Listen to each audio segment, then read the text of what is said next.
وإلى ثمود أخاهم صالحا قال يا قوم اعبدوا الله ما لكم من إله غيره قد جاءتكم بينة من ربكم هذه ناقة الله لكم آية فذروها تأكل في أرض الله ولا تمسوها بسوء فيأخذكم عذاب أليم واذكروا إذ جعلكم خلفاء من بعد عاد وبوأكم في الأرض تتخذون من سهولها قصورا وتنحتون الجبال بيوتا فاذكروا آلاء الله ولا تعثوا في الأرض مفسدين قال الملأ الذين استكبروا من قومه للذين استضعفوا لمن آمن منهم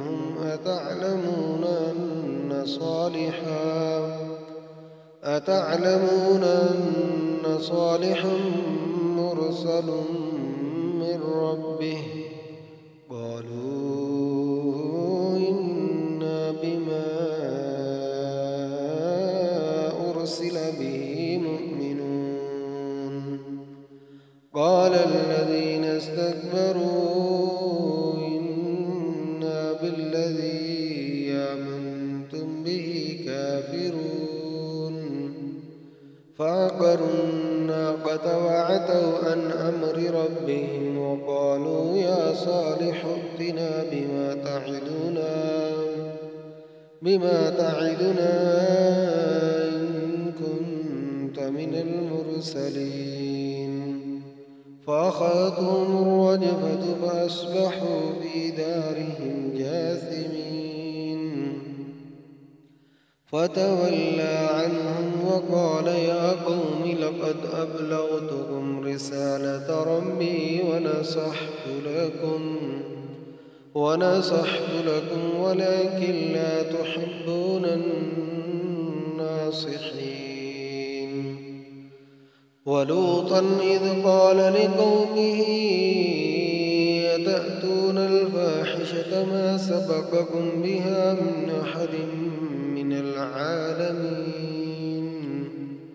إنكم لتأتون الرجال شهوة من دون النساء بل أنتم قوم مسرفون وما كان جواب قومه إلا أن قالوا أخرجوهم من قريتكم إنهم أناس يتطهرون فأنجيناه وأهله إلا امرأته كانت من الغابرين وأمطرنا عليهم مطرا فانظر كيف كان عاقبة المجرمين وإلى مدين أخاهم شعيبا قال يا قوم اعبدوا الله ما لكم من إله غيره قد جاءتكم بينة من ربكم فأوفوا الكيل والميزان تبخسوا الناس أشياءهم ولا تفسدوا في الأرض بعد إصلاحها ذلكم خير لكم إن كنتم مؤمنين ولا تقعدوا بكل صراط توعدون وتصدون عن سبيل الله من آمن به وتبغونها عوجا واذكروا إذ كنتم قليلا فكثركم وانظروا كيف كان عاقبة المفسدين. وإن كان طائفة منكم آمنوا بالذي أرسلت به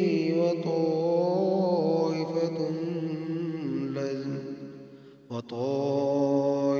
لم يؤمنوا فاصبروا حتى يحكم الله بيننا وهو خير الحاكمين. وإن كان طائفة منكم آمنوا بالذي أرسلت به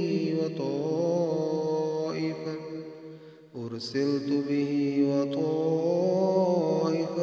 لم يؤمنوا فاصبروا حتى يحكم الله بيننا